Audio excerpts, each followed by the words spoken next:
All right, hello again, everybody. This is Derek, and I have a little camera. I had it unplugged, so of course it's not going to come on if it's unplugged. Silly, silly me. Got it plugged in, and now we're up and running. All right, looks like everybody can hear me. Everything looks good. How are you doing this Friday morning? I hope everybody's doing okay. Um, all right, I should be able to work with this. Yes, I am working on my British battalion for O Group. I started this Monday, maybe Monday. I anticipated having it finished by Wednesday. Not because I'm like super fast or anything, but because the British infantry was already painted. Because I painted it for my battle group game, and all I had to do was rebase them and yeah, basically just rebase them is what I thought I had to do. Um, it wound up being a little bit more involved than that. Um, Move that just a little bit.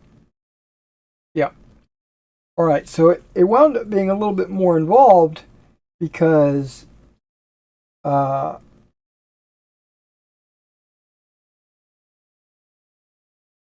um,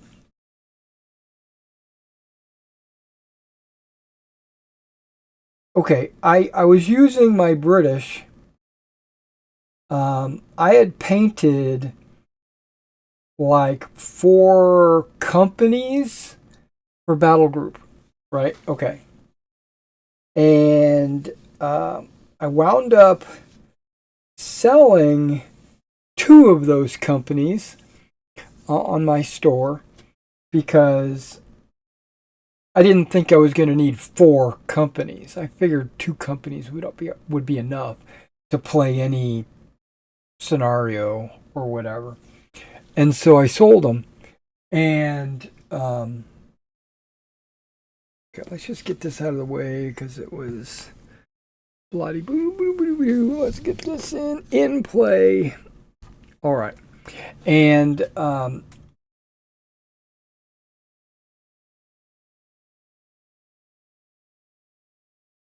now I didn't paint. This is the point I'm getting to. I didn't paint all 4 companies at the same time. I think I painted 2 companies and then sometime later painted another 2 companies of British. Um,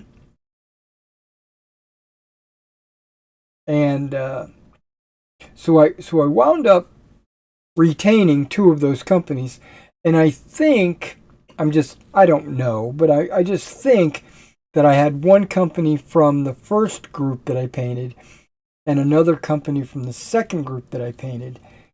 This is my only explanation for it. Is because when I started uh, debasing them and then rebasing them, I was realizing that I had like some painted with like green gray uh, equipment, and then I had some painted with khaki, um, which in the overall scheme of things, that's actually probably appropriate, right? Because they would have gotten the new equipment with the green uh, sealant. I'm not sure exactly what it's called, but it's a chemical that they soak the khaki in to prevent it from rotting. and it just happens to be this green-gray color. And so when you get it new, it's green-gray. But then as you are in the field, you get it wet, you crawl through the dirt, you wear and tear, general wear and tear. That sealant kind of wears off over time. It washes out, and you get back to your original khaki. So having some guys with the green-gray and having some of the guys with khaki would probably been okay.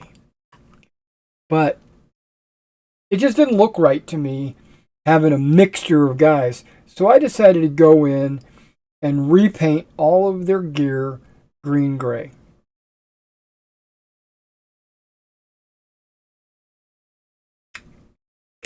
And then I decided, why don't I just give every one of these guys an English uniform highlight? So I went through and highlighted everybody with some English uniform.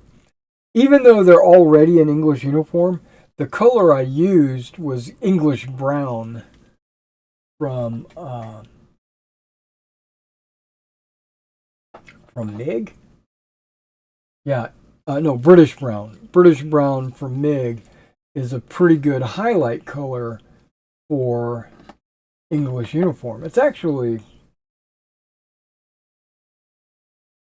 pretty close. Like if this is your English uniform color, this is I don't know if the lighting is shining. This one is the highlight color, so you can't really tell on the camera. At least I can't on the monitor, so maybe you can on the YouTubes. And then I decided, well, since I'm doing the battalion and it's going to need artillery support, why don't I put together my 25-pound guns? So I went ahead and took some time to assemble my 25-pounders, which I had 4 of them. So I figured, okay, let's just go ahead and do those. Now these are Flames of War 25-pounders. Yeah, I need my light. Sorry, guys, if it's in your eyes. And the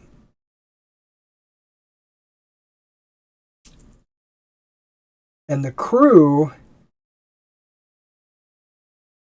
had already been kind of used to make these in battle group. There's this type of troop called what is it called? It's basically an ammo bearer.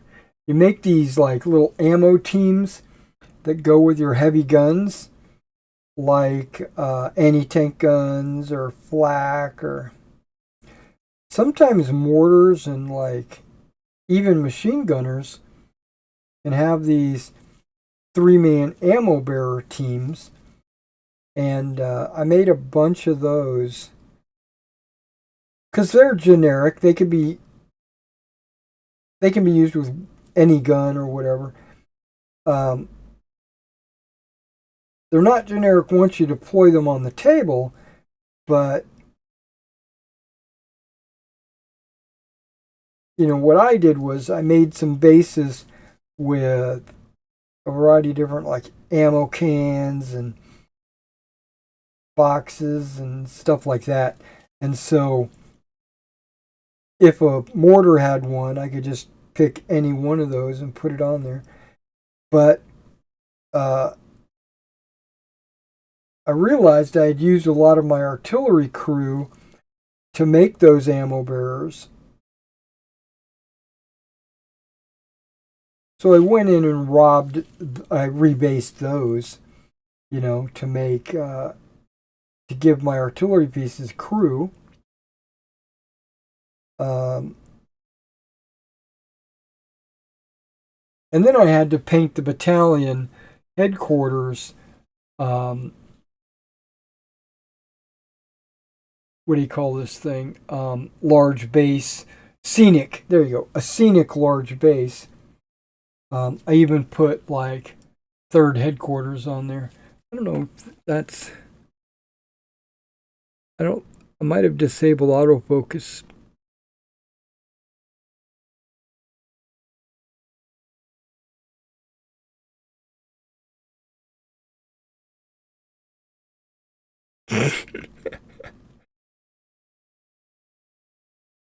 Yeah, you can't see that. Hang on. I think it's because I've got it off center, focuses anyway. Might have disabled autofocus too. I don't even remember. But basically, I put third headquarters on there in ink. Can't see it. The focus just isn't working. But that's not what we're here for anyway. So basically, I rebased the infantry. Then I had to repaint the infantry. And then I had to build the 25 pounders.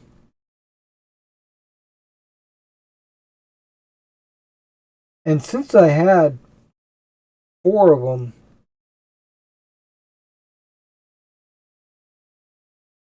because that's what you get in a Flames of War like artillery battery, I decided to go ahead and build all 4 of them. But in O Group, the British get 3 artillery barrages, or fire missions, if you will. And so I only need 3 of these models to represent those 3 fire missions. Whoops.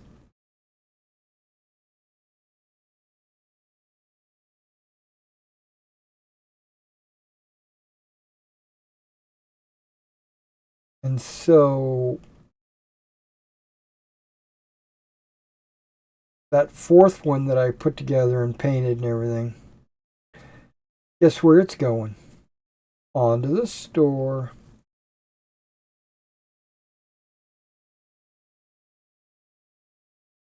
So yeah, it'll be going up on the store.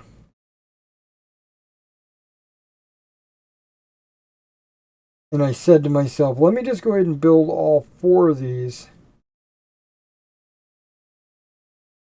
And then pick one that I am not going to use and just put it up on the store.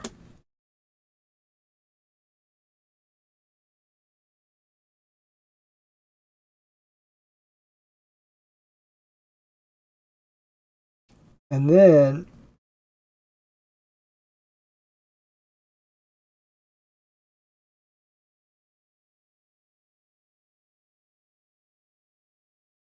I washed some of the figures. And this was before I did all the repainting.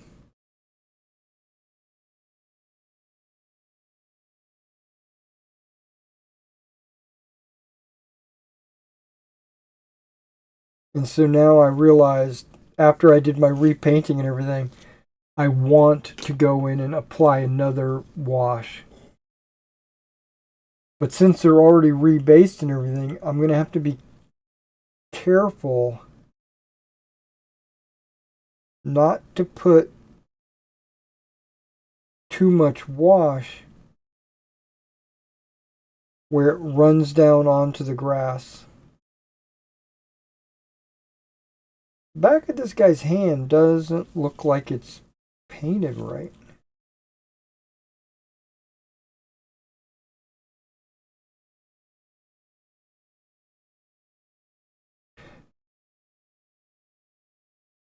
Now I grabbed a couple of anti-tank guns, and I grabbed my mortars.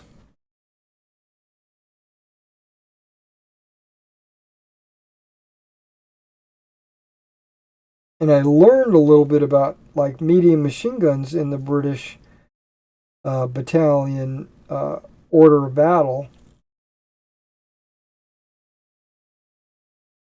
I could have 2 medium machine guns. The odds are low. So I rebased my medium machine guns because what I'm doing with my battalion support elements, like Piat teams and medium mortars. No, not medium mortars. What am I saying? Medium machine guns. And this is for all my armies. Like if it's a light mortar or a bazooka team or something like that, I'll put 2 figures on a small base just like everyone else. But it'll only be 2 figures. And then when I went to do the medium machine guns,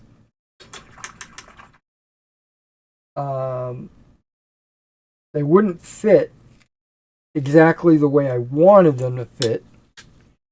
So I had to pull out my war bases 30 millimeter, I think they're 30 millimeter square bases. So yeah, 30 millimeter square base, just so that the loader would fit on there, you know. And so, and that's fine. That's great. Yeah. So basically, they're all rebased. They're all fully painted now, except for maybe that one guy's hand, which I'm not too worried about. But as I was going through and painting, well, repainting some of the elements, I realized there was quite a few mistakes that I had made. I had not really scrutinized all these mistakes, and I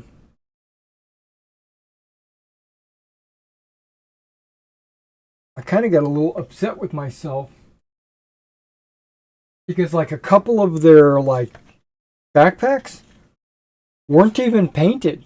Like they weren't even painted khaki or green gray. They were still English uniform. There was like 2 of them backpacks not painted, and then there was the canteens. Their canteens were painted some crazy color. I don't even know what color it was. So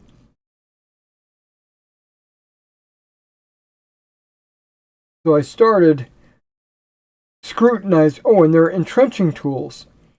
Like I had not even painted the wood.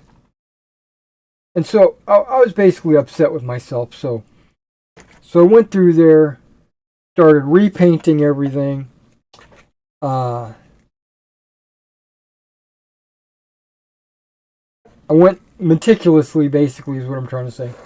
I went meticulously through every figure to make sure that I painted their pack, their canteen, their wooden shovels. I made sure that, there was only like 10 wooden shovels, something like that. Because that's not a very popular mold, I guess. Or it's not one that I've used. Okay, now I'm putting them in these boxes in anticipation, because I'm getting ready to do it, of painting their base edges. And so when I paint their base edges and I put them down, I don't want the paint getting on my mat, sticking or having them stick to the mat or whatever. So I'm gonna put them back in these boxes and let it dry. or Now I'm trying to decide what color I want to edge my models in. I mean, it could very easily be English uniform brown.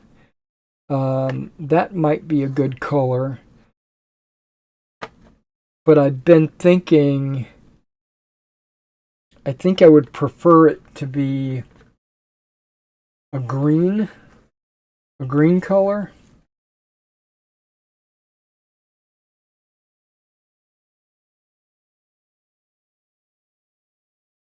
I'm not sure which green.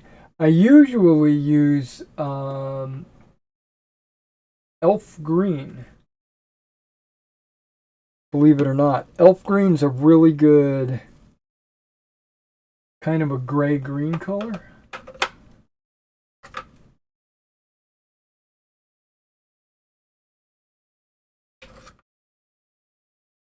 I don't like using, the Games Workshop goblin green or whatever it is around the edge, because that's kind of a fantasy color in my opinion. Guess we got new ice. The ice maker just dumped a bunch of ice.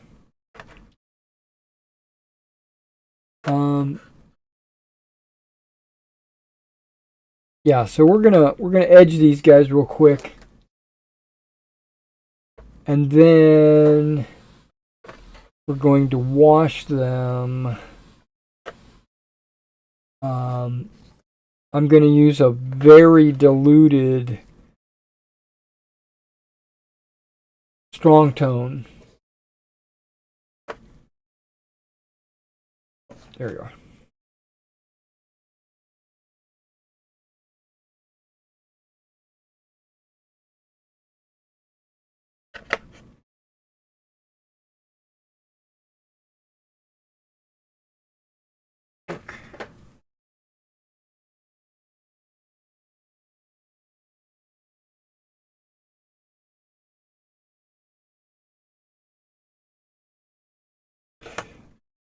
Now on the combat patrols, what I like to do, or what I have done in my 2 previous battalions, is color code them based on their company.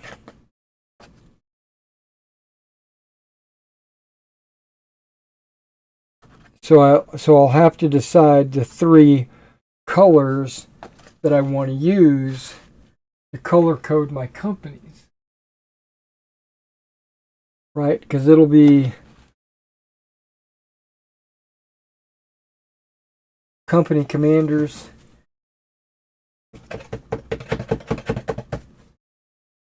Okay, I had some leftover static grass in there. Company commanders with their 3 combat patrols. Those are the only ones I color code. I don't really color code the platoons.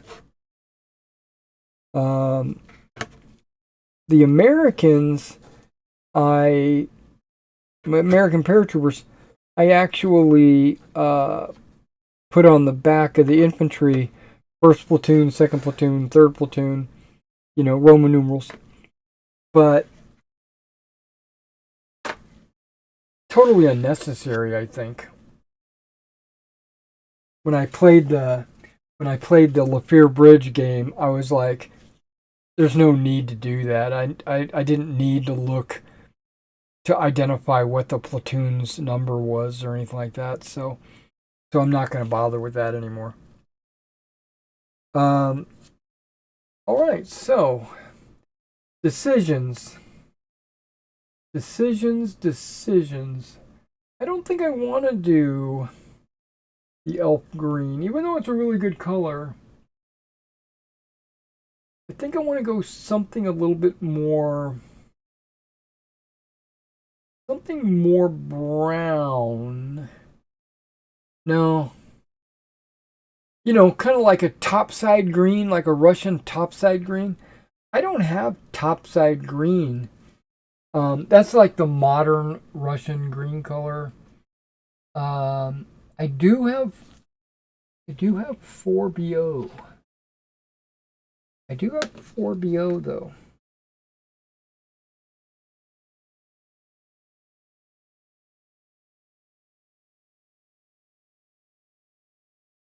Forbo. Also, like olive drab is a really good green brown color.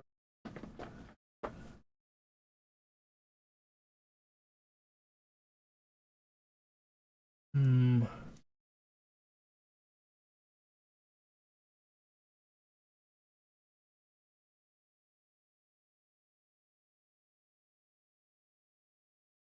I'm not going to use like a pale earth or anything like that. Not super light. I want it to be kind of dark.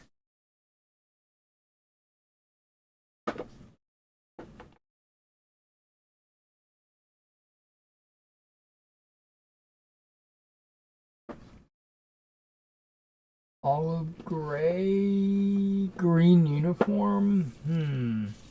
Oh, wait a second. Isn't there like a dark olive? Dark olive green might be a choice. Okay, this is what we're gonna do. We're gonna test it. That's what I like to do. I like to do some testing.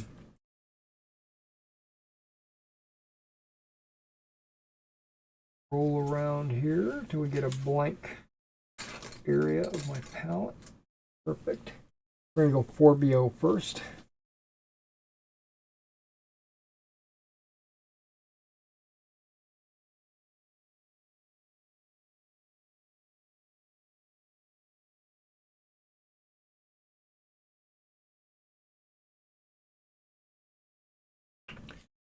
Russian green.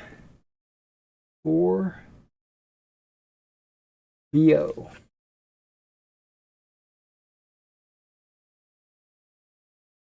Okay, we'll use these anti-tank guns as our test subjects.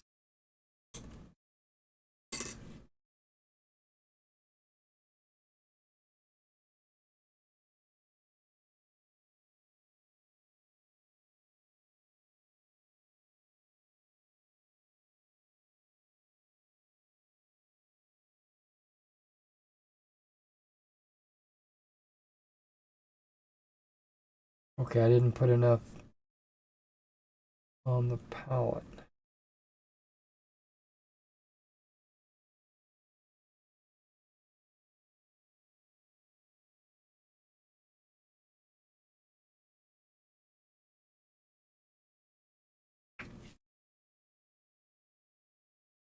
Because it was an air bubble, it wasn't really a drop. You know, what can you do?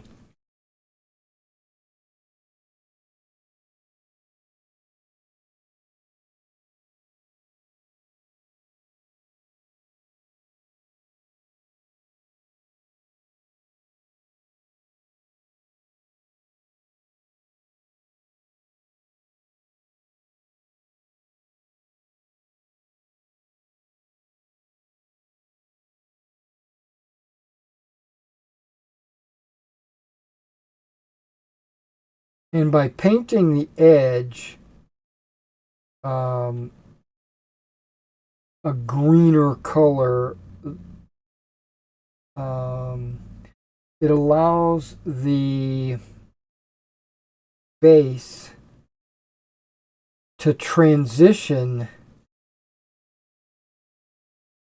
to a more similar color to my tabletop.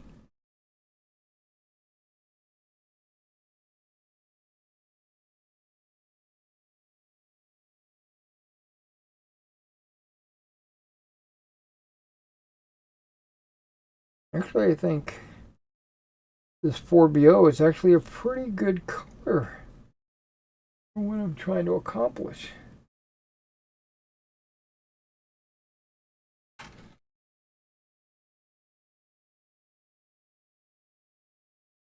Okay, I'm going to put that in there, let that sit, ruminate for a minute.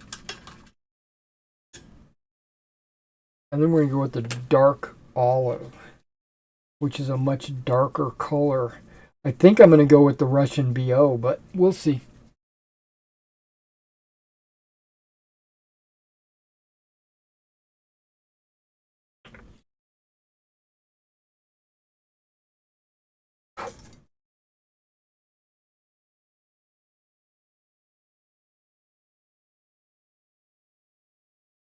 Yeah, that's like a much darker green. Almost a black green.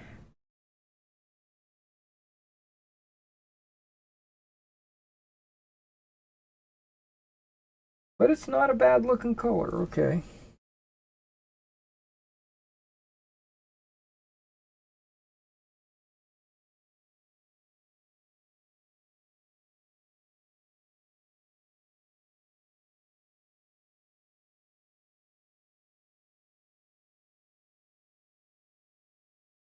And dark edges is actually a really good thing as well because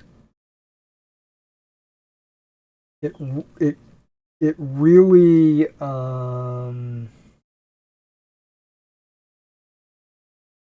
accentuates the top of the base. So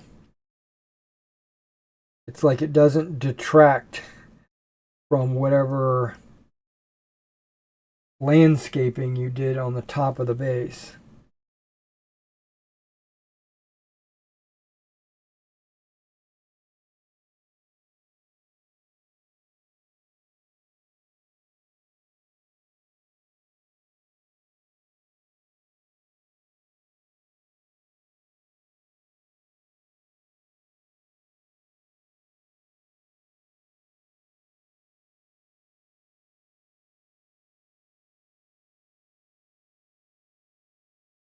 So we've got two philosophies here. We got the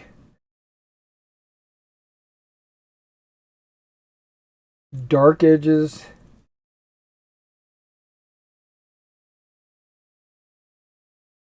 really bringing out the detail of your base, or the lighter color that'll be more of a clean transition to your tabletop.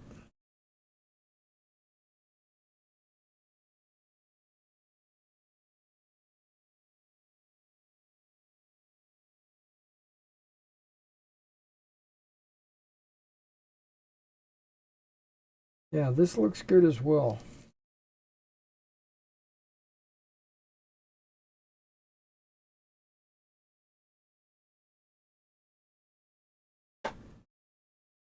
Uh, just looking at it, that dark green like really stands out, which I don't want.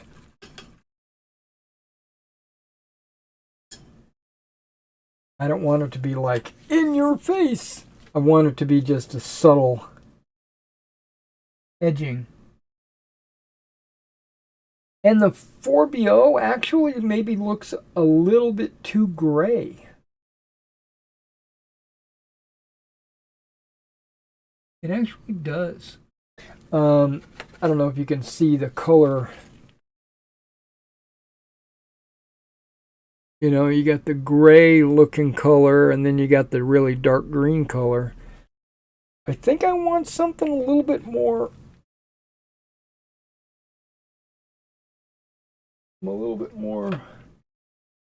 elf green. Let's do a third with elf green and then really compare them.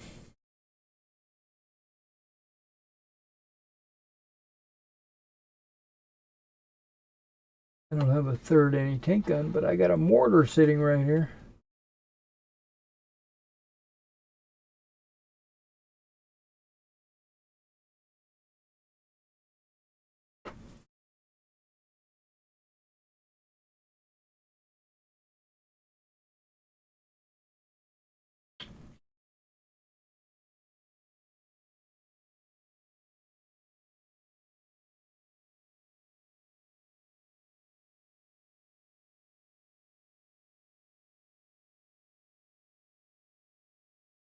Okay.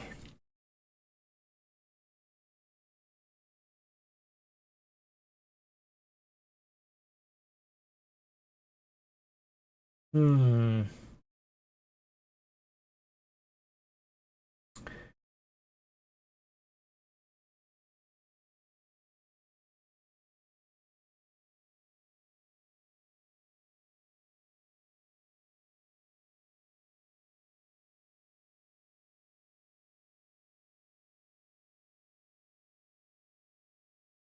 Okay, it is a little bit, got a different shade to it. I was afraid it was going to look a lot like that 4BO.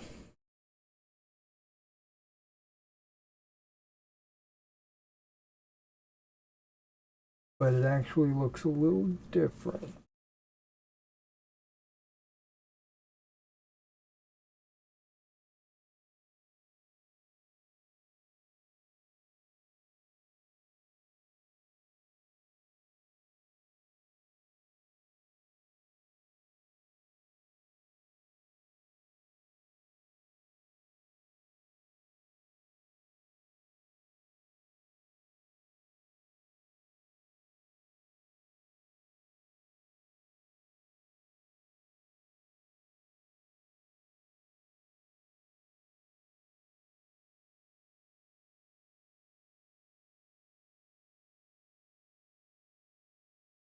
Now I've considered,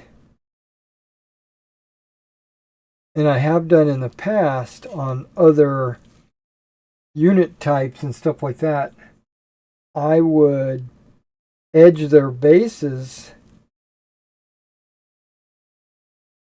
differently based on what platoon they were in. So basically gave each platoon their own color.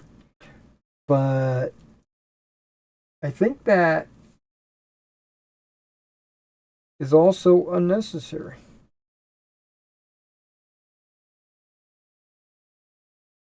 That's just being a little anal or something, whatever. I don't know how you want to word it. But okay.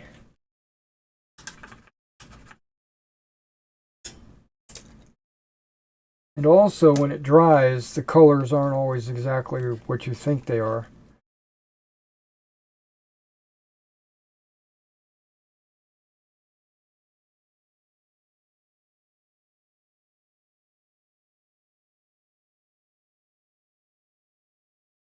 Yeah, I think it's a good happy medium.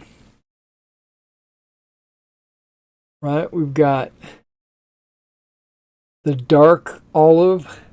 No, it's not even olive. It's just, hell, what color is it? Yeah, dark olive green, not olive drab. Right? And then we got the Russian 4BO. And then we got the elf green. And I think I like the elf green best. I have in the past.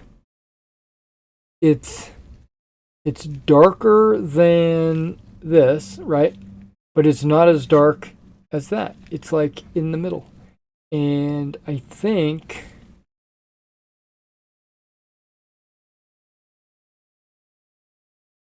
it'll make my British pop. That's what I'm hoping. Okay, so that's the color I'm going to use. Now I'm not going to recolor these because why? I mean they're perfectly fine the way they are.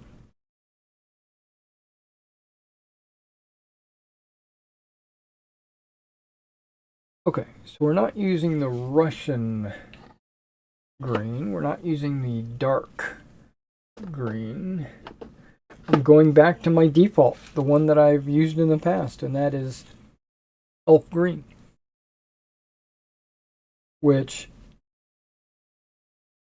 it's an army painter war paint, but I wonder what the equivalent is. I wonder if elf green has an equivalent. I know that Army Painter came out with these new paints called Fanatic, right? And even if they have a color called elf green, in the bottom, it'll have, or on the side, it'll have the universal name, like it'll say green gray or olive drab or whatever. You might have olive drab over here, that's the universal color, but the name will say military green or something like that, right? So it's like they have their own personal name for it, but then there's the universally accepted name, which I think is kind of a cool feature.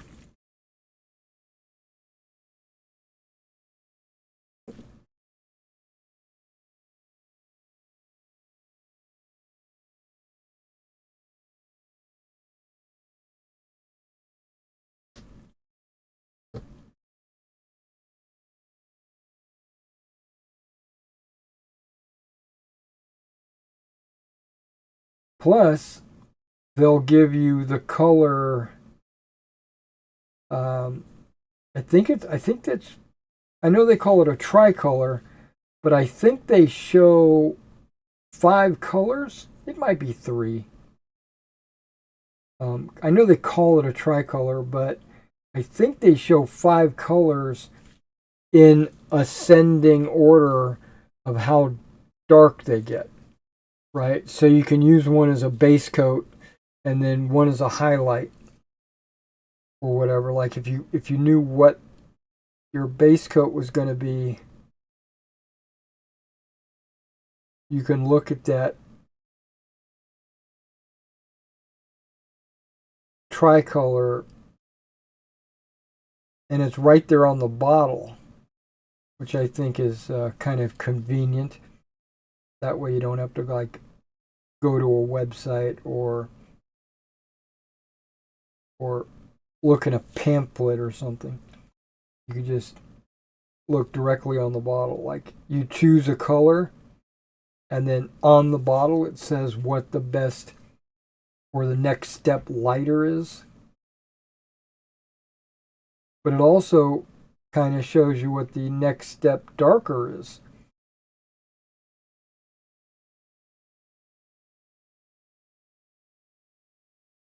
So if you wanted to make a wash or something. Okay. So those are the ones that are not the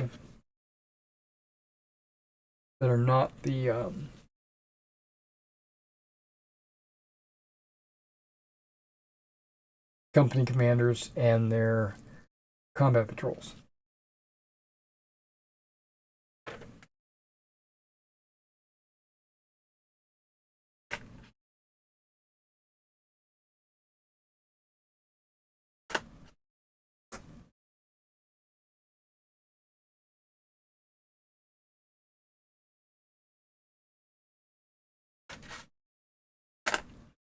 So I have my what I was gonna do was finish these by Wednesday, right? Which obviously didn't happen. And then immediately after that, I was planning on starting a my British Airborne 28 millimeter for bolt action for sale. Right, I still have it up here by my light. They're offensive miniatures, and they're great models.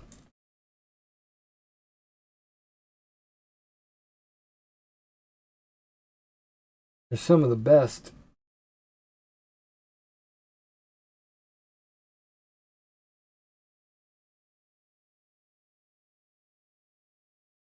And I was going to paint that up for the store.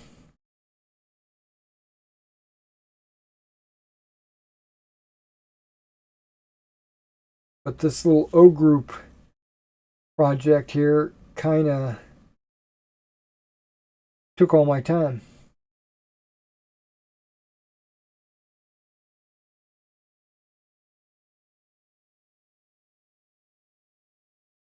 I mean, I could have just sat down. I could have just said, let's work on the paratroopers and not worry about this. But when I started this, I thought it was only going to take a day or two. But no.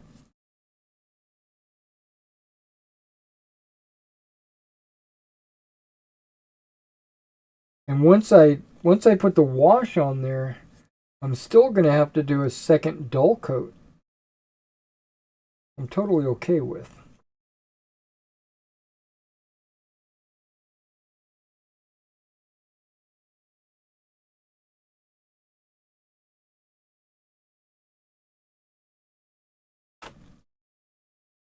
Yeah, I did a wash on, I think it was one of the artillery crew. Actually, I think I might have done it on all the artillery crews. And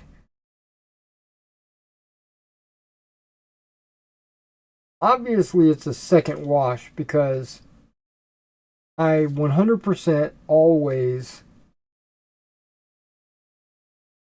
apply a wash to my figures and then I dull coat them. But a couple of those figures looked like I might have used a soft tone or maybe even a light tone because that wash was barely noticeable.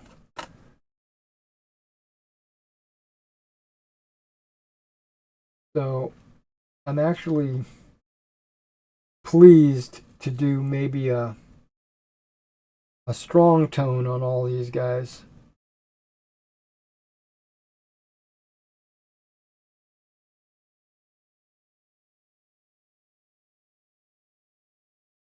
That sound was kind of like a puppy outside yipping.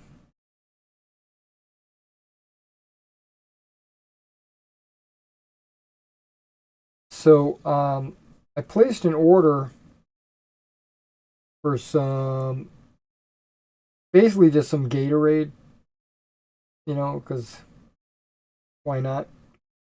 And you know, with the Amazon Prime, you know, 1 day shipping and all that. Well, I guess it was 2 nights ago. I don't think it was last night. Yeah, it wasn't last night. It was 2 nights ago. The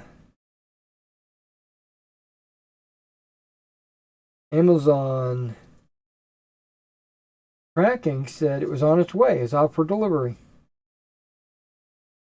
And I was like, oh, okay. And it said expected by, you know, by 7 p.m. or something like that. And then a few hours later, it said expected by 9 p.m. And then it said expected by 10 p.m. You know, and this was all like in the middle of the afternoon. And we were having severe thunderstorms, tornado warnings, all kinds of craziness, right? And so I was figuring that the storm was just causing the driver to go slow, or maybe he was having a hard time finding addresses or something, right?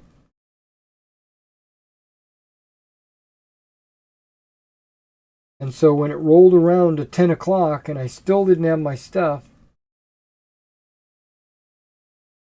I checked and it said that it had changed. The verbiage said, still expecting today. I'd never seen that before. I was like, okay, so I should still be expecting it. And then at about 1 p.m. because I stay up late. 1 a.m. I mean, I have a tendency to stay up late painting or playing computer games or something. And it had actually changed to now arriving today. Today being after midnight the next day, basically.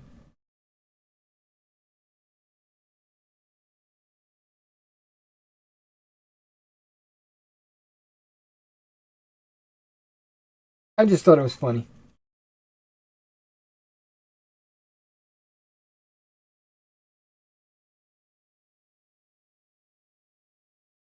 And then I got it in. I got my Gatorade yesterday.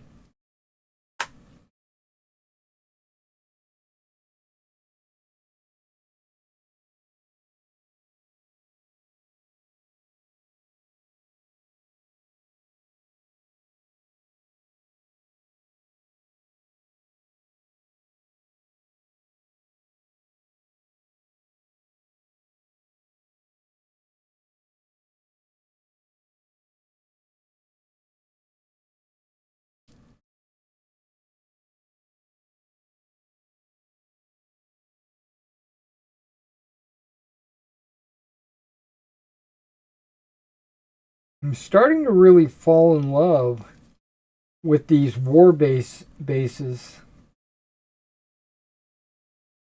Um, they're the MDF laser cut bases or whatever. I got some round ones for my combat patrols, and then I got these 30 millimeter ones with rounded edges.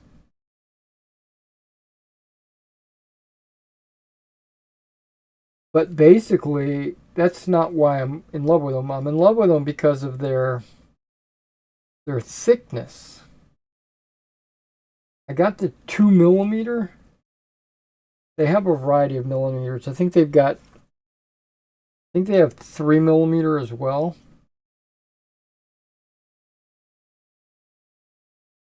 Um, I have some bases from Litco that are 3 mil, but Litco has 0.8 mil and 1.5 or 1.6, depending on the base. And I've tried the 0.8 because they're like super thin, and I've always been in love with very thin bases because it makes the models look like they're standing on the table and not on some giant, you know, monster base, block of wood or whatever. But I also like the 3 mil bases, the thick ones, for like 28 millimeter multi stands, like for regiments or for like black powder. Because that way they can, rank up and it's easier. They don't overlap. The super thin bases, um, they don't rank up very well, right? So in my own mind, for my own personal 15 millimeter armies, like my Meg Romans or Greeks or whoever I'm playing, or my Napoleonics in 15 millimeter, I'll base them on the 1.6 because it gives me a balance of thin but also able to be ranked up. But after I bought these war bases, MDF war bases at 2 mil, I think it's actually better. I think the 2 mil would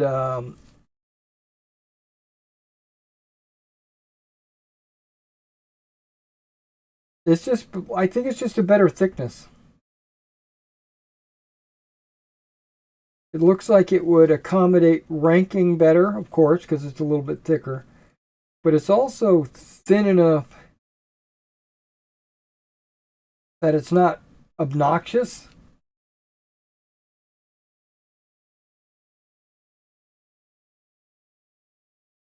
And if I ever wanted to color coat the edges, which sometimes I do in my Napoleonics games or my Roman games or whatever, because I want my regiments to. Well, usually if they have heraldry, I don't need to worry about it. But if they're the same exact looking troops, like French line infantry, I sometimes would color coat the edges just so you could tell which battalion they're supposed to be in. And I found that 2 mil is pretty darn good. Okay, this one I might have already painted in a past life.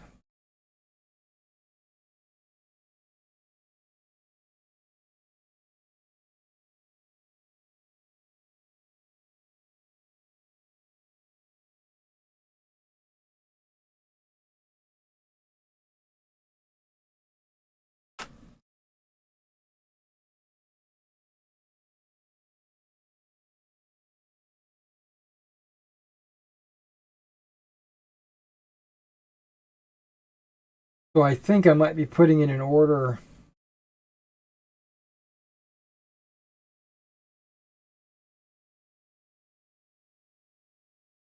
Well, let me rephrase that.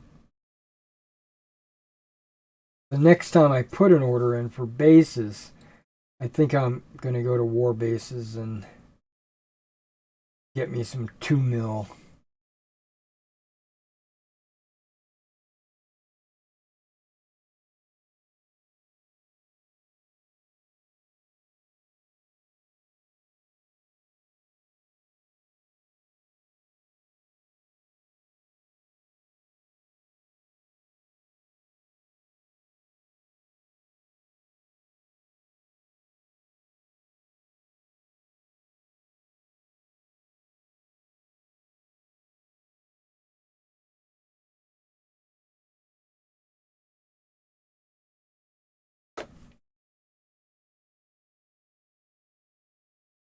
Oh.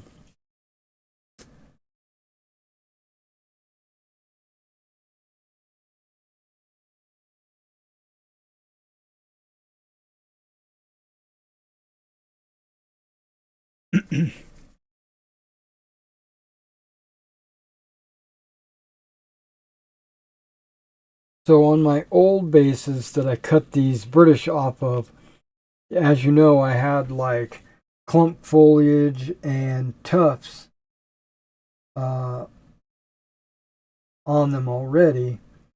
And I cut all those off and saved them.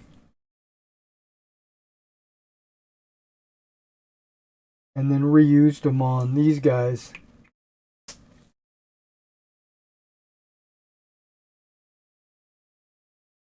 And I used a few tufts from that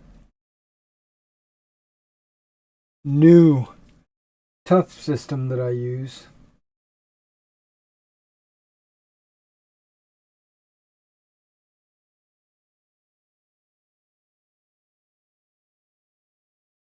But because these guys are on like small bases and not the medium bases,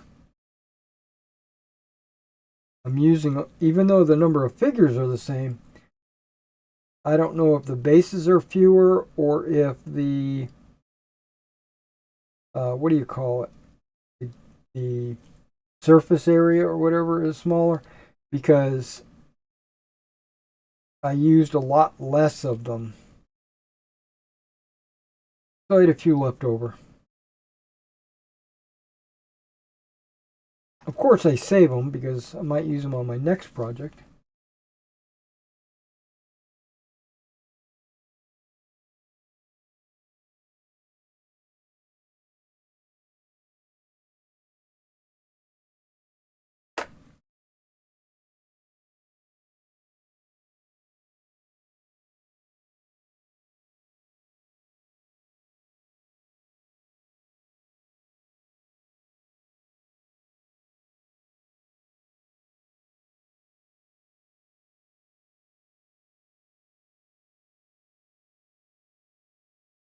So I'm kind of looking forward painting those British paratroopers with their Denison smocks.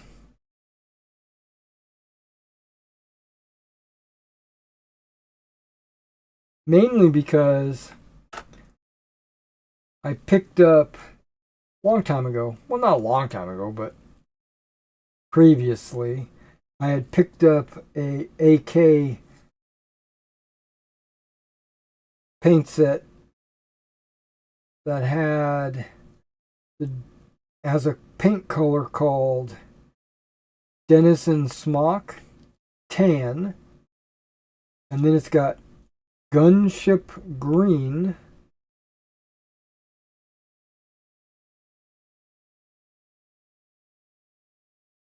and I don't remember what the brown is called.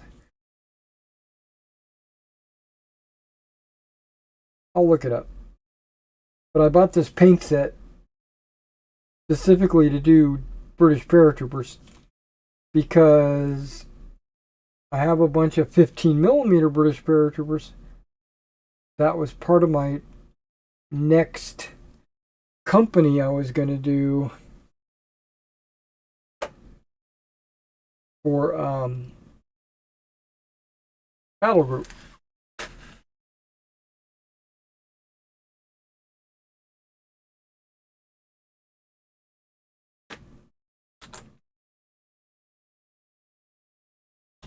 And I had them, I still have them probably all based up, ready to go for battle group. And I'm luckily they're not painted, or they haven't gotten their flock on their bases and all that stuff. So it should be a lot easier for me to debase them and get them ready for O group. But I'm not in any rush to do that. But they are ready to go.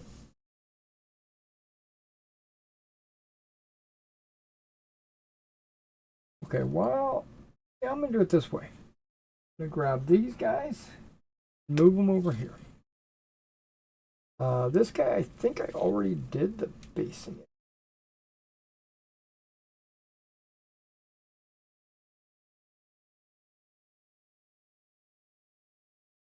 There was a little bit of the brown.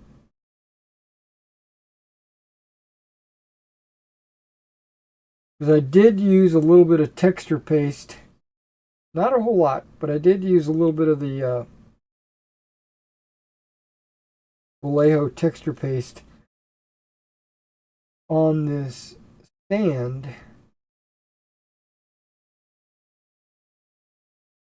To help me, to help me disguise the infantry bases, the individual figures.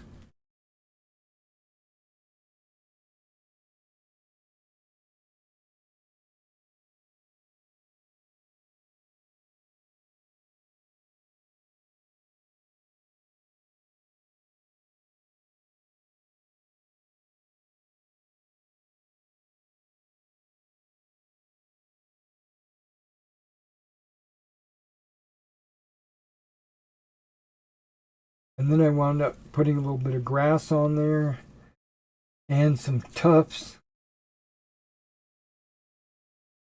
It makes it look like that building's been rubbled for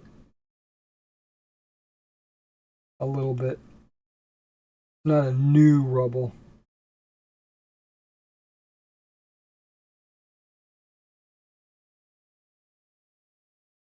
This basically has grass growing around it, and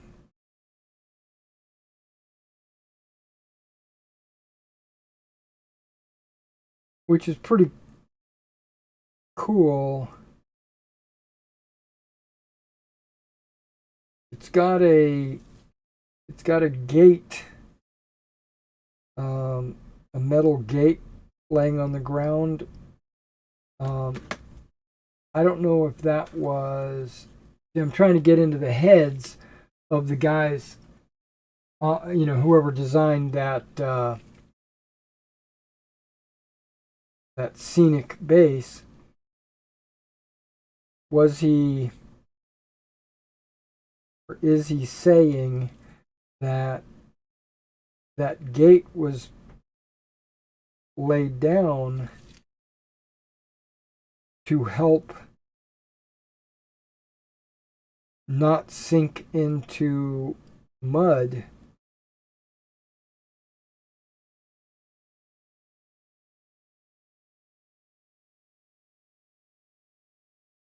Because it looks like it was. It looks like the gate was placed there on purpose.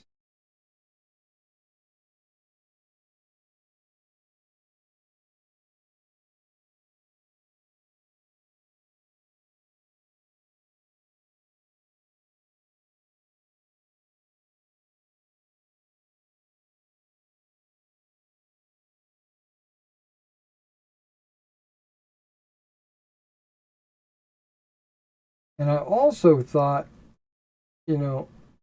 instead of doing those British, I could do or get started on my dwarves for Oathmark. And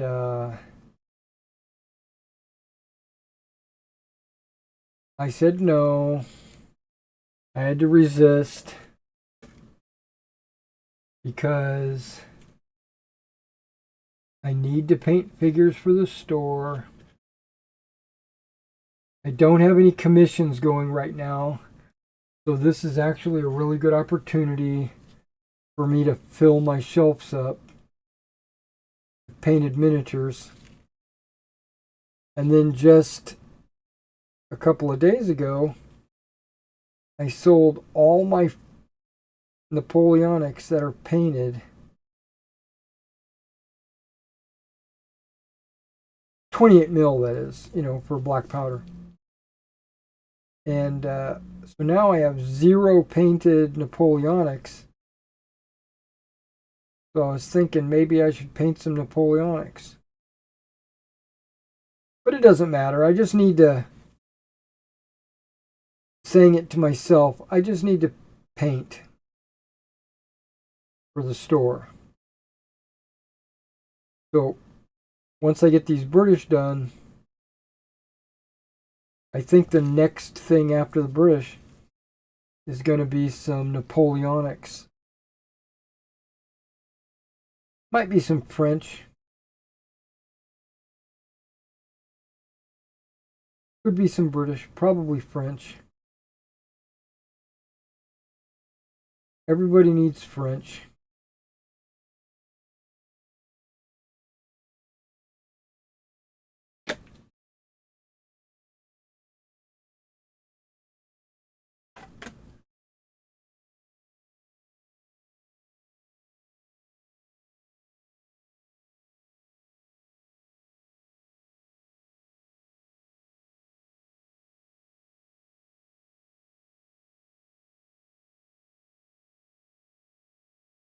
Also on the scrim on the helmets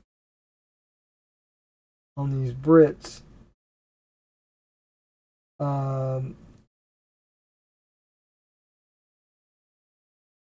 I repainted all their helmets. The green color that I had used was a little bit too blue. Right? It was like a blue green. It just didn't look right. And so I went ahead and repainted all their helmets, which meant I had to go back and repaint their scrim. And looking at their scrim that I painted previously, I was not happy with it. I'm going to tell you right now, these Brits, I just wasn't happy with them, apparently. But the scrim was dry brushed. Like I had gone over all their helmets and dry brushed their scrim and their netting and everything else. But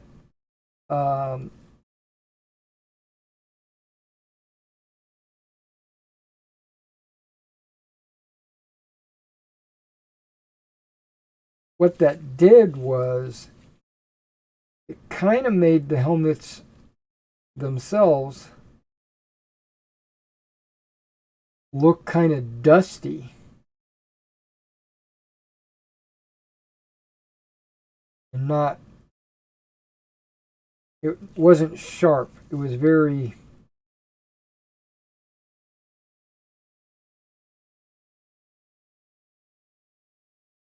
very,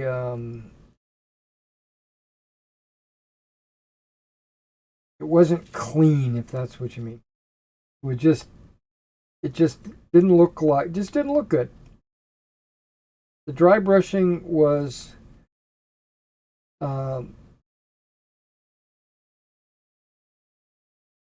just made the helmets look wrong.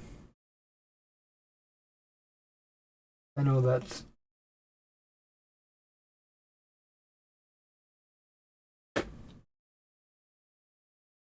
a weird thing to say, but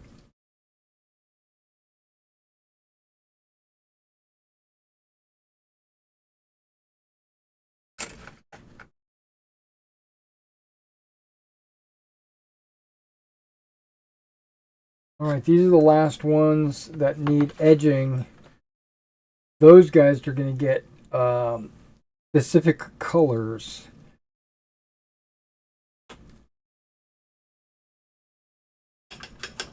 Anybody watching have any color suggestions?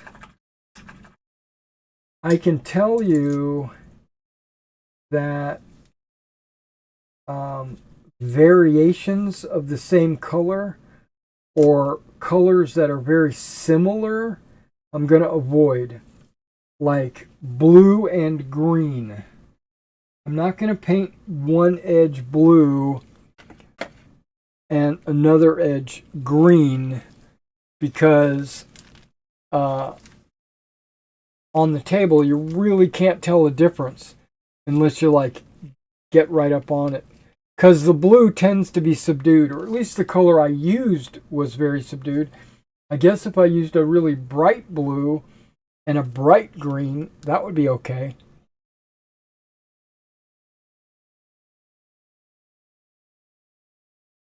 And the tan was okay. I don't know. I don't know. I don't think that's going to be enough green. Well, let's just use it until I run out, and then we'll add more if I need to.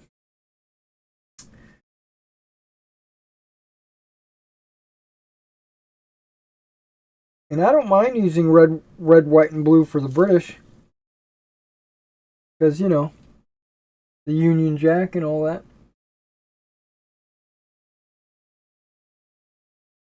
The King's colors.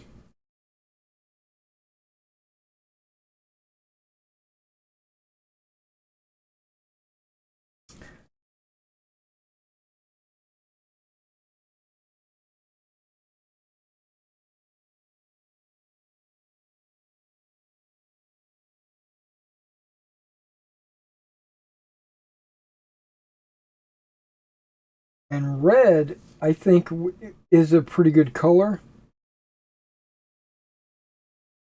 And I don't use bright red. What I use is like a dark red, which kind of, I want everything to be subdued, you know, I don't want it to be like fantastical.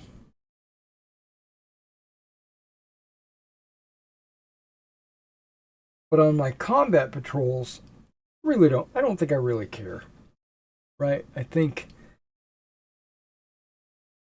but they are combat patrols. They're not like clown cars.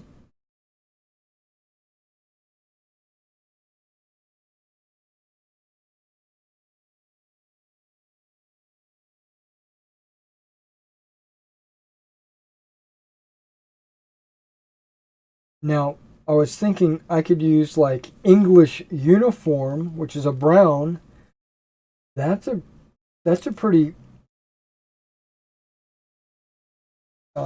distinct color. And then maybe a khaki, um, a light khaki, like almost a beige or something on one. I think that would be a good color. And then maybe I'm not sure if a red would work because that's super similar to brown. Um, a blue might work, or a gray. A gray might work, like a really light gray.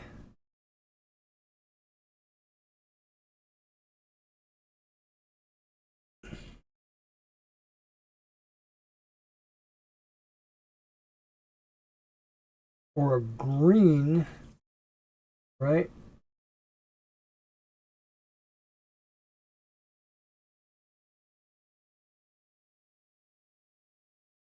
Green might work.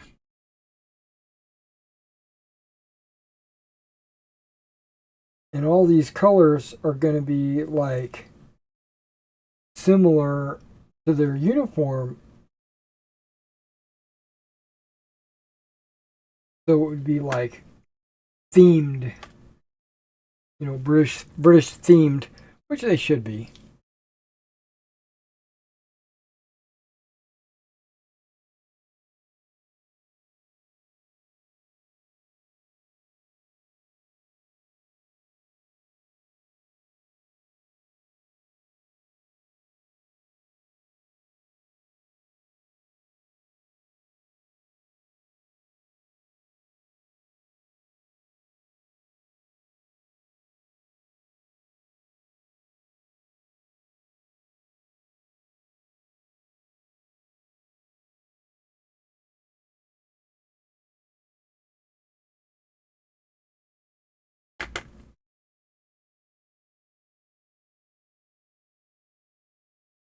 Hard to itch my ear when I'm wearing these gloves.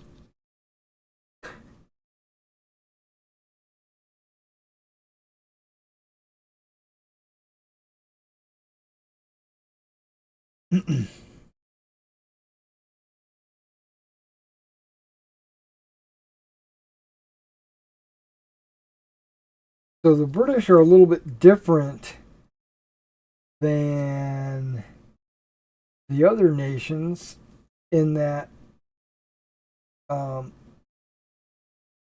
they don't get light mortars as a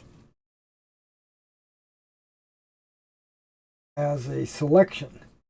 So any of my 2-inch mortars, I couldn't make support stands with 2-inch mortars.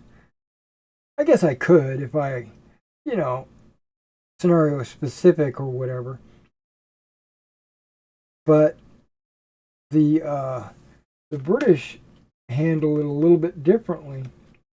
They say that every platoon has 2-inch mortars, included, in the platoon to provide, close fire support and also smoke screens.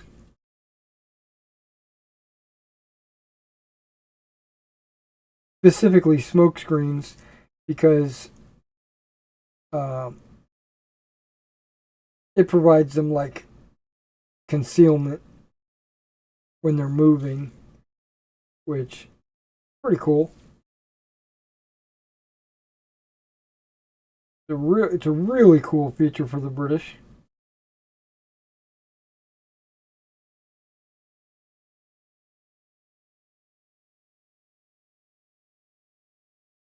So, um,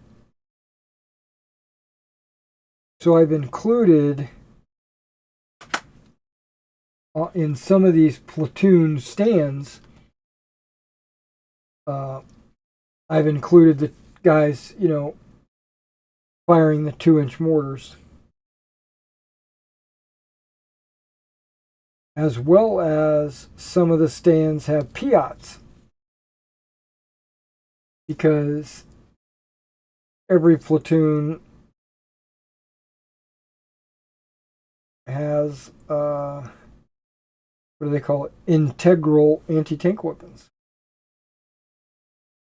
which I think everybody has integral anti-tank weapons. Like the Americans have bazookas and the Germans have Panzerfausts.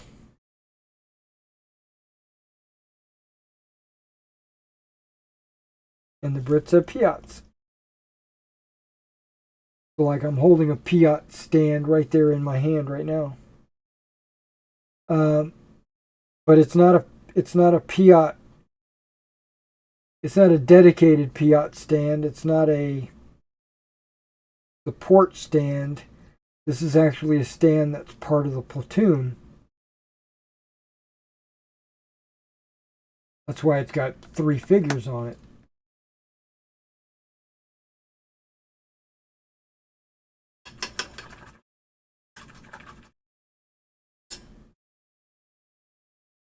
But I did make a couple of 2-figure Piat stands. Because when you buy your machine gun, you get a Piat with it. And I thought I remember seeing that there's a carrier platoon that you can buy as an option, and it comes with a Piat as well.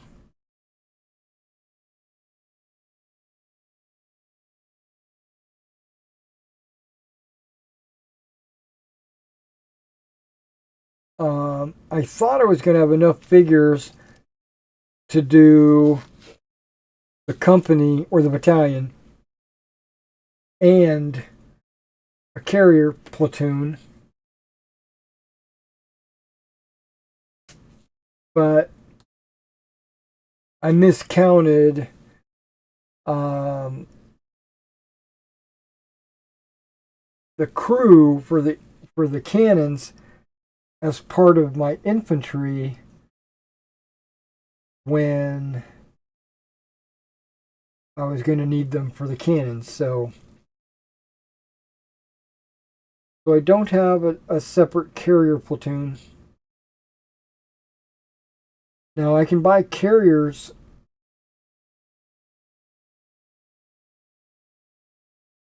for one of the companies, I think.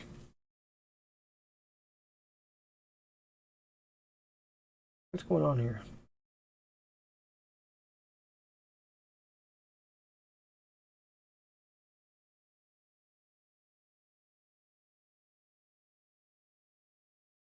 And I have a ton of carriers.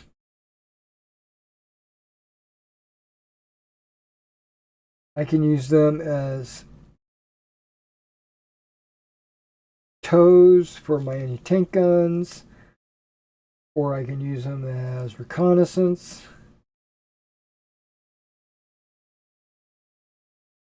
Or to equip a company with carriers.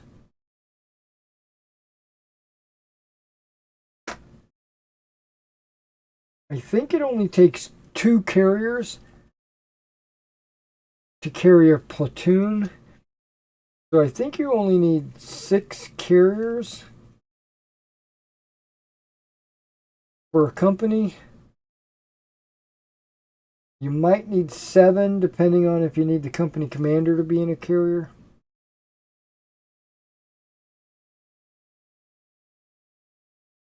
I'm not sure. Because I think a carrier carries 2 stands.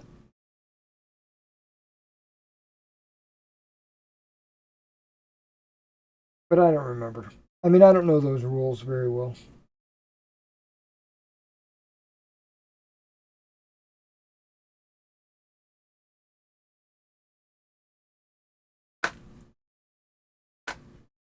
Now there's an FO, or yeah, that's the FO. Oh yeah, I wanted to, like, this guy's got a 2-inch mortar. But no, like the radio men, I wanted to give them antennas. And I've got my fishing line sitting right here on top of my paint spinner. So I was ready, but that's just one more thing cutting into the completion time.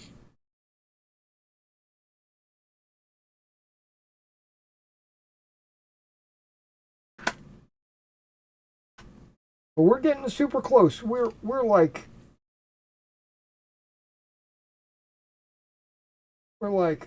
almost there. Because everything is painted. Everything is flocked and based and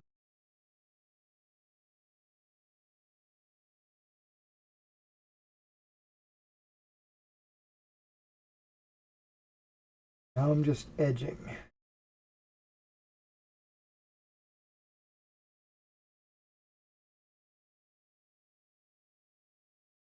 A lot of times, 99% of the time, edging is the very last thing I do, and then boom, they're done.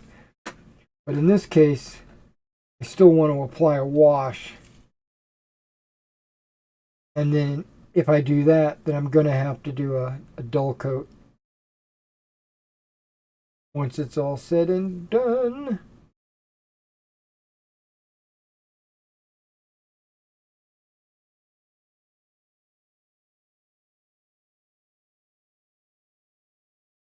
I don't know if you guys are watching my Traveler live streams.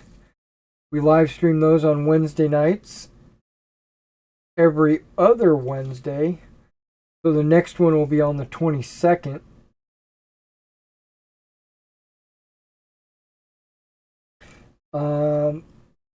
We started doing these every other weeks because I've been canceling games. So that I could paint figures for the store. Basically, well, commissions also.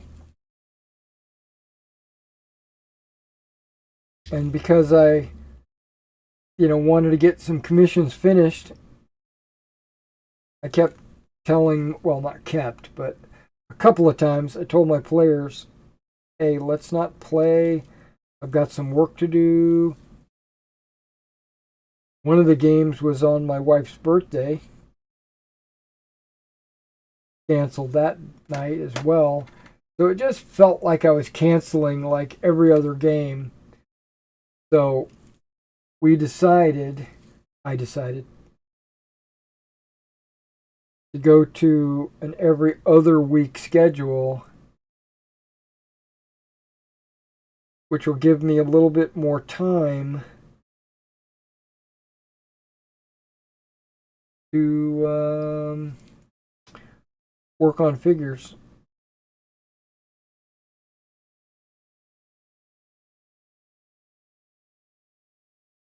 and just to relax, not stress about the Traveler game.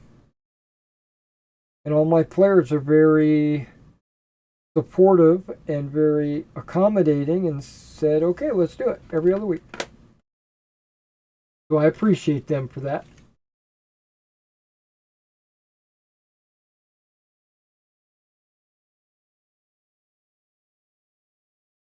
Okay, I'm going to need another drop or two.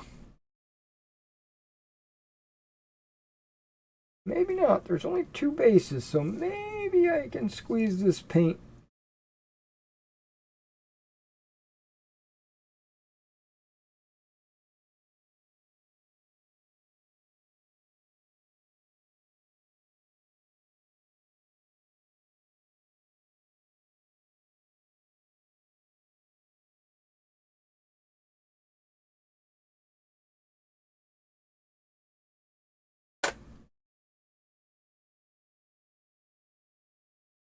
Try to.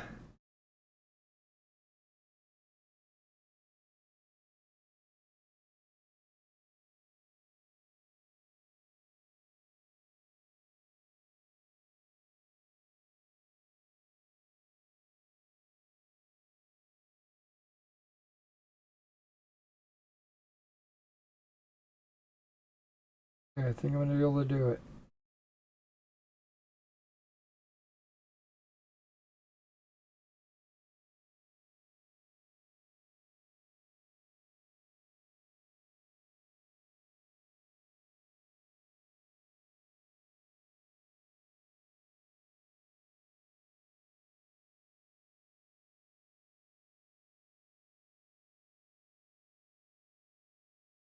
Yay.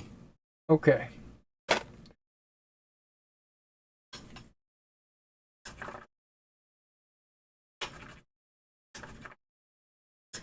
So what did we decide? I think we decided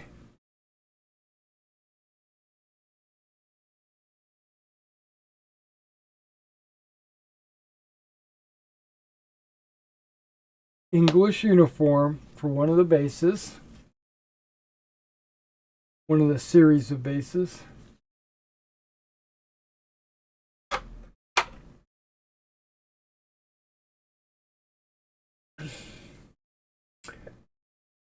Now, was I thinking of green?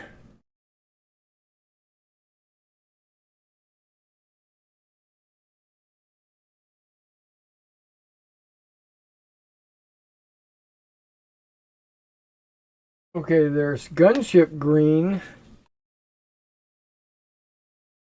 which is kind of a blue-green, which will look really distinct. It'll look separate. And then what's the other color that I want to use?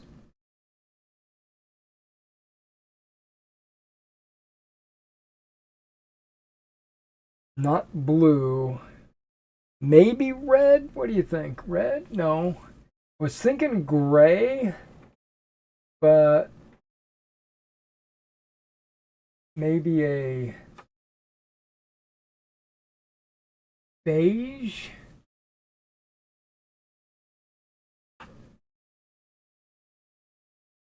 Khaki webbing?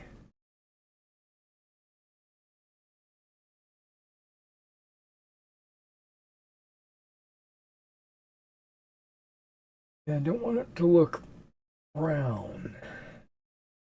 Could make it pink. No, I don't want to do pink. Hmm.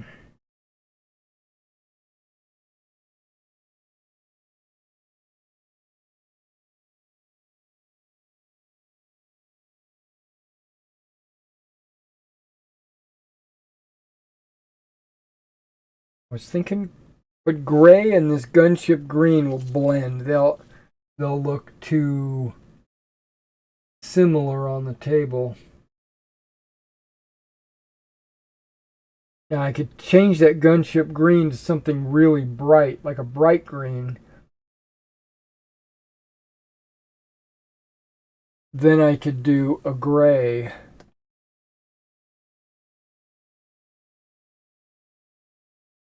And that would work. There's deep green.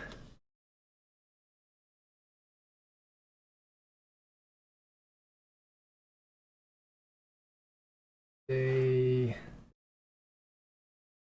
graphite.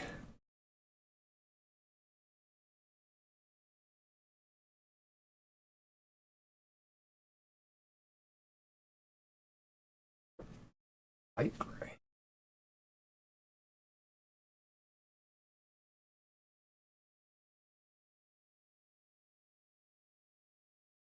Yeah, I think those are the three colors I'm going to use.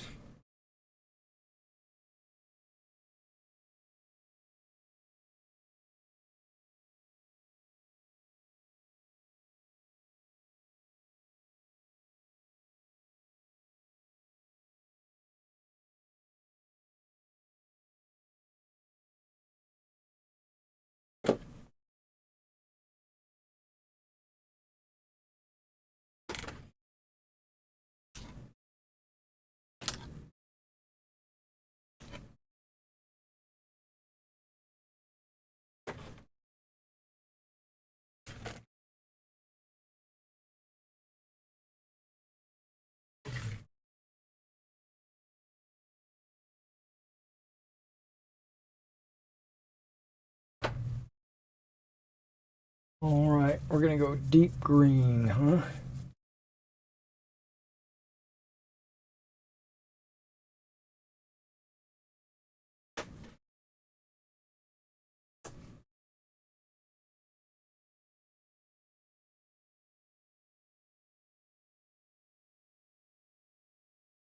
Now, there's nothing really special about these combat patrols. They're just randomized, so I can just pick any two. I'm sorry, any three. And all these company commanders, they're all exactly the same. They have an officer and a radio man, and that's it. Right, you got your...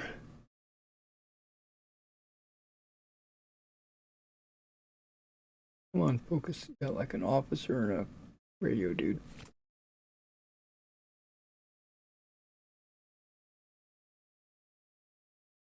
Oh, so talking about the scrim, I just noticed it in the camera.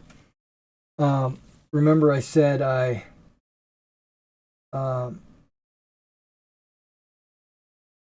I done I I dry brushed previously. Well, this time I didn't dry brush. This time I went in and actually painted the scrim. So it's a cleaner look.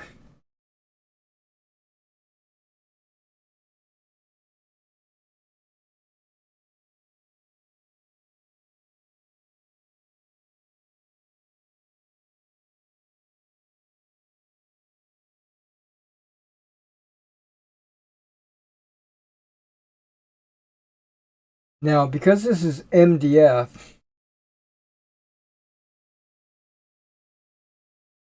unsealed MDF to be precise, I didn't paint it or seal it. So it's going to absorb the paint. Uh,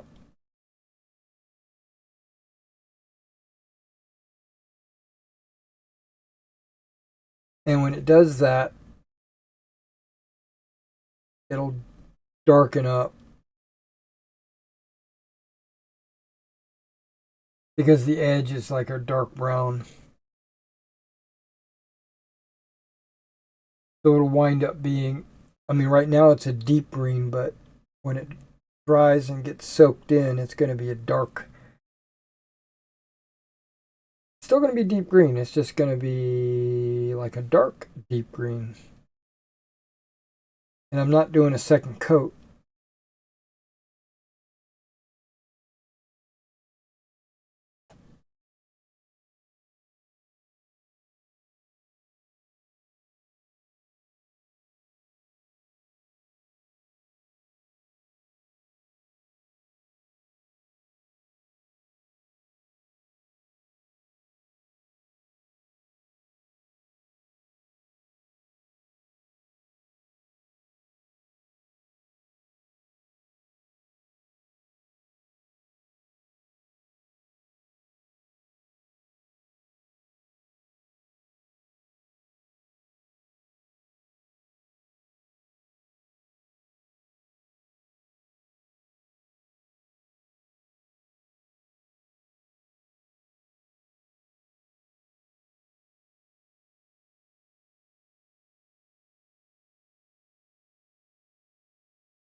Now I've got some Old Glory Napoleonics that are not French or British. They're like, I think I've got some Russians. I think I've got some Prussians, some Austrians.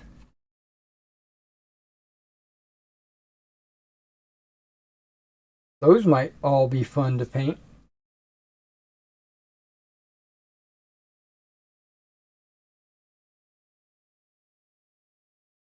But I think I'm going to stay with the French first because I'm at zero painted French or zero painted Napoleonics. And it's always good to have French because they're the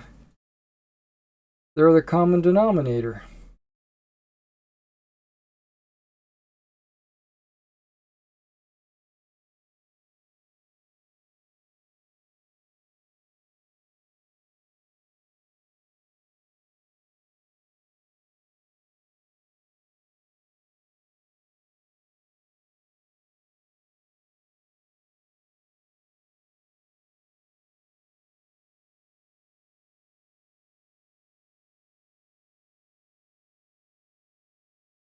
So I got my battle scale buildings in.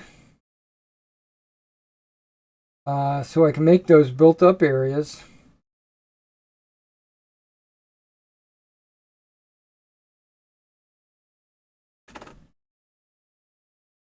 Okay, so there's 3 combat patrols. And now we need 1 company commander.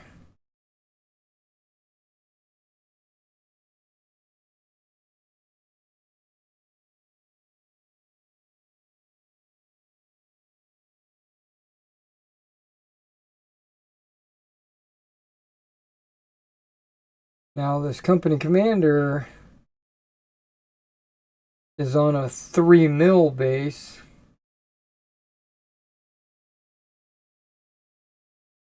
I had thin ones, but knowing I was going to do an edge color coat,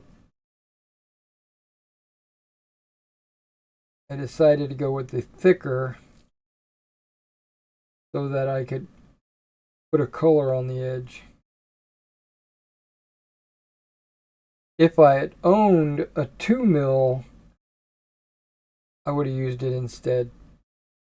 Those are all 2 mil from War Bases. Just this is a Litco 3 mil.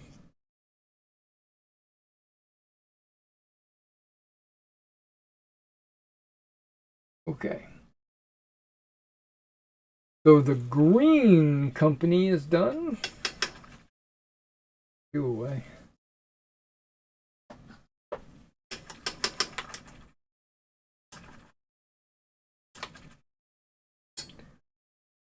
Go ahead and do a uniform next.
Okay, on this base is not much difference from the English uniform to the laser cut wood. It is just a little bit brown, more brown.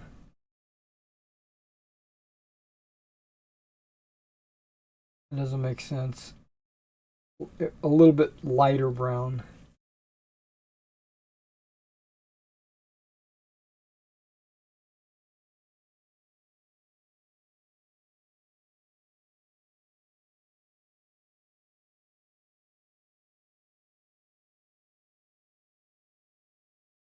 I've gone all the way around.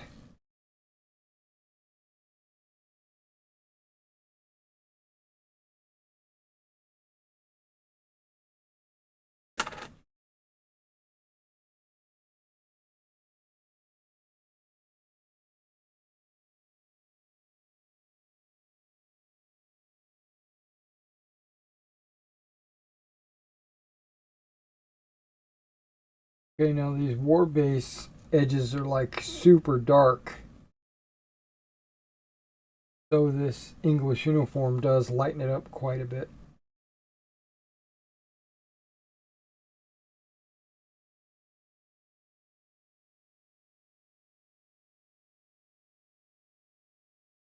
But again, it's going to soak in because it's an MDF.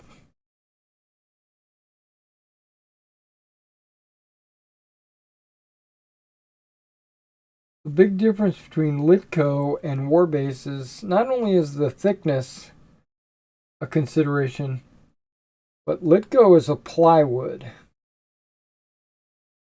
Um, which does give the base an extra level of durability, rigidity, whatever you want to call it.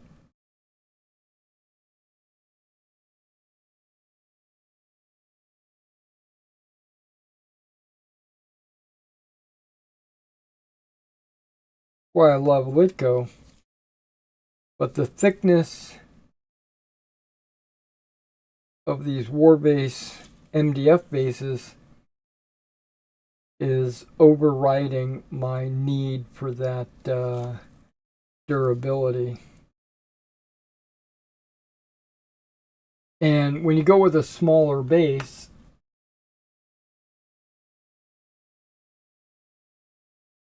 there's less of a need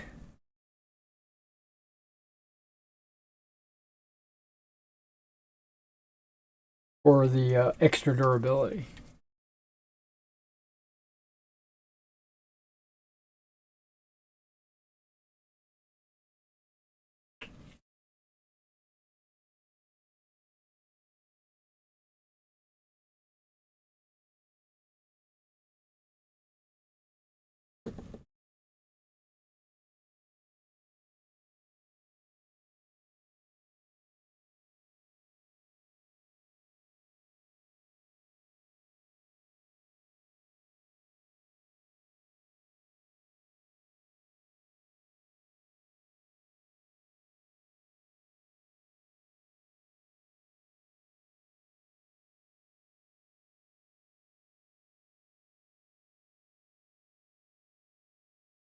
So I'm going to start looking at war bases also for um, some larger circles, like for anti-tank guns and things like that. Um, because the ones I'm using currently are like generic hobby discs that you can get at your local hobby store, like Michael's or Hobby Lobby.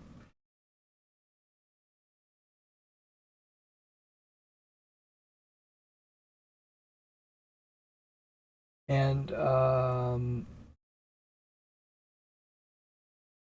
I'm not 100% satisfied with them. That's okay. They're doing their job.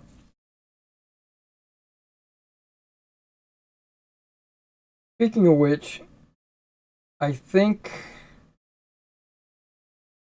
tomorrow might be the last chance to get the U.S. Airborne on the auction. After that, I'm going to be putting it on a buy it now, which is a lot faster. You just click it and it's yours, but the price is going to be a little, just a tad bit higher, like maybe 10% or something like that.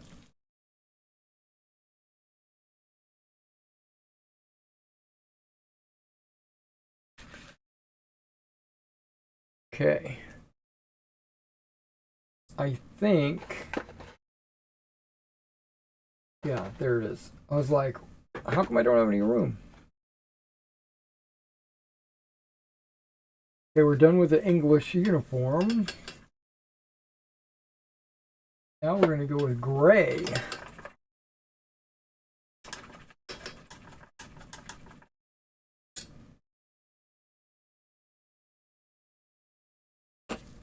And I'm using graphite.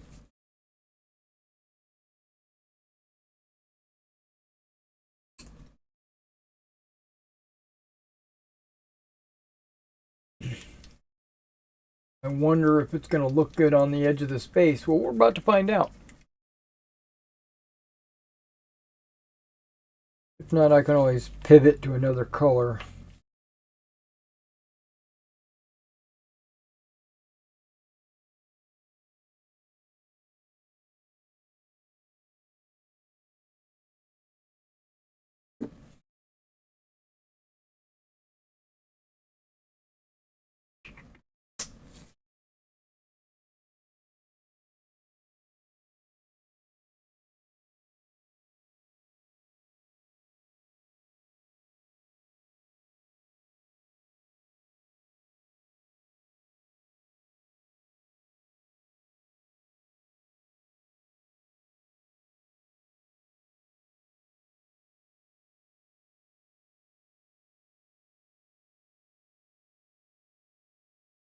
Ooh, boy, it is soaking this paint up.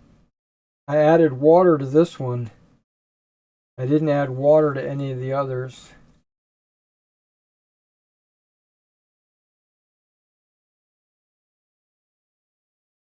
Might need a second coat.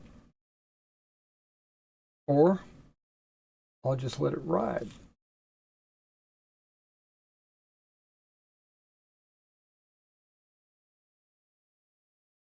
And I think gray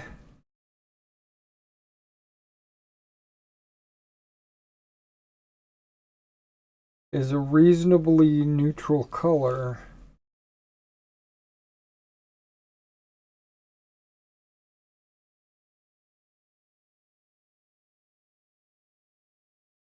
I think it's working out all right.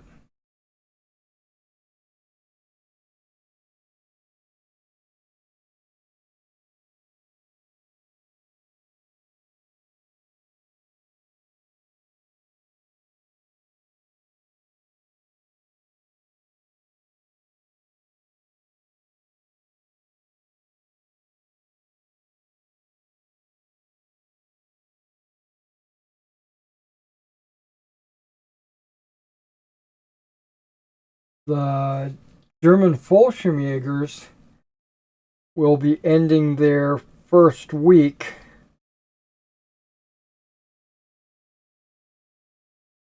as an auction. And those will be converted to Bite Nows next week. I think.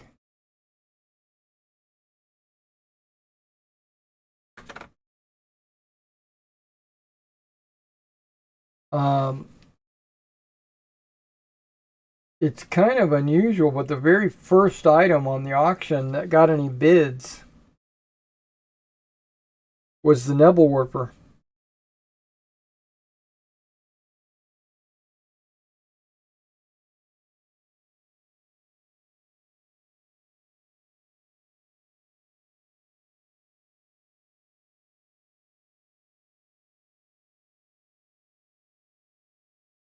People apparently need that nibble warper.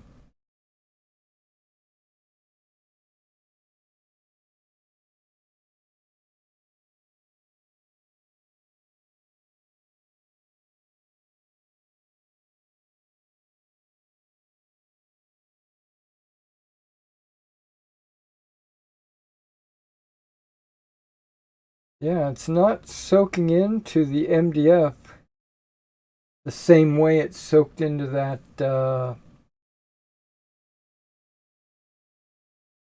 plywood. Okay, maybe it is. It's just that plywood is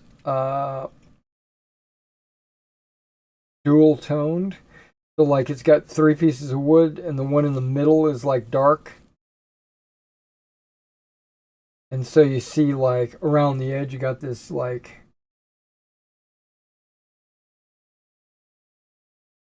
three tier of wood.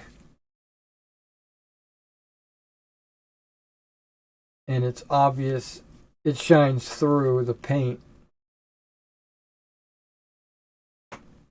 Yeah, I don't think this is going to have the room that I need.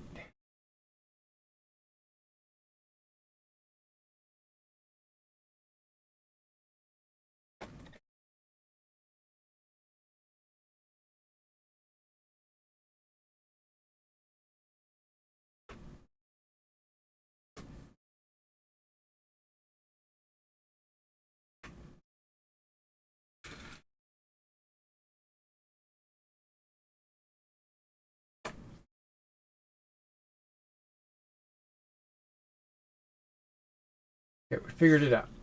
Tetris. Where's my gray? There it is.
Now I was looking through my offensive miniatures and trying to see, I was planning on doing SS next, but I really only had a handful of SS miniatures. Also, I found that I had some US Pathfinders, and I just overlooked them when I was putting together my US. So I might paint all the bits. It's got like a Jeep, got an SS squad or mortars or something. I think it's mortars. Maybe also a machine gun. Got the Pathfinders. I might go through and just knock all those out at one time. But I think, well, I know I'm still not going to do any of that until after I paint some Napoleonics.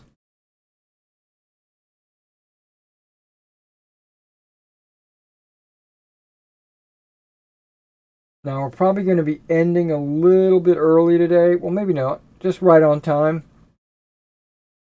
Because I've got some items that need to go out. And I haven't boxed them up yet. And I don't want to do that on camera. I've done that before. where I would package the eBay order on the live stream just to give everybody a view into the inner workings of the war room here.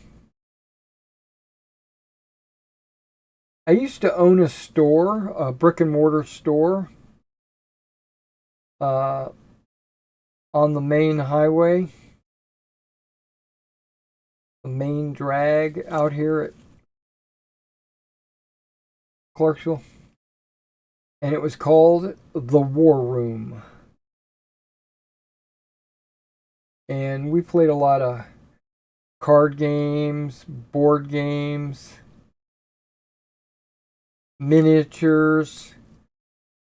You know, we played a lot of 40K and Warhammer Fantasy. Those were some really big popular games that we played.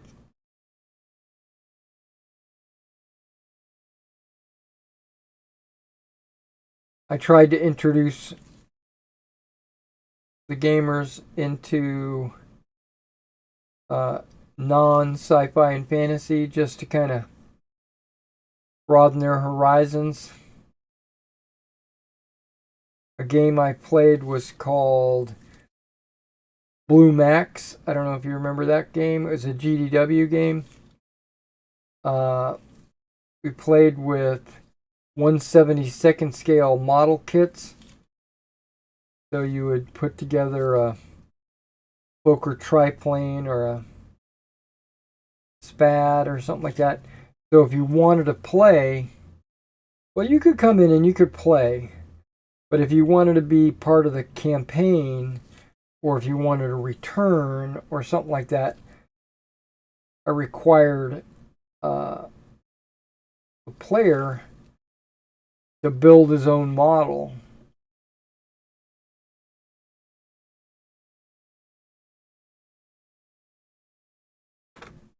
Gave people incentive, you know. And 1/72nd models aren't hard to build. Okay, the gray is done. So we got our gray company, we got our English uniform company, the brown company basically. And then we have the, what is it? Green? Green company.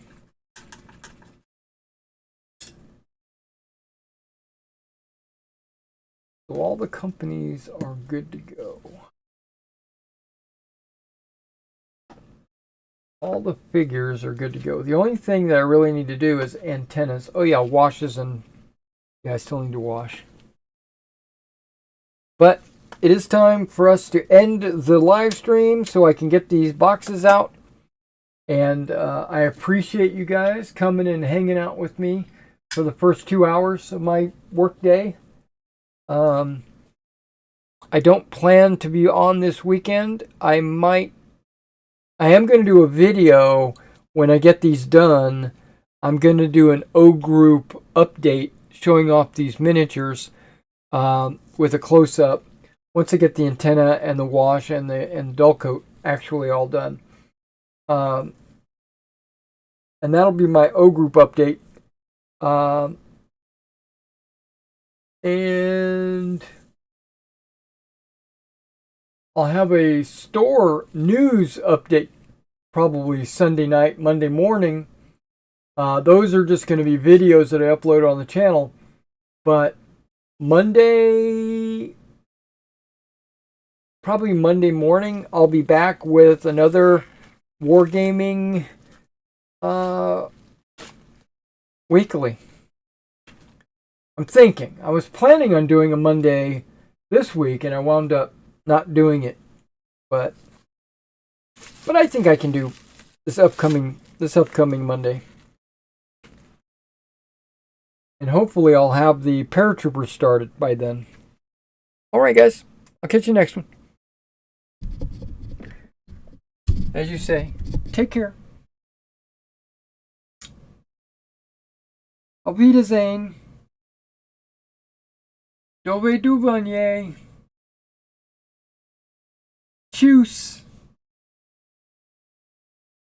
Ciao.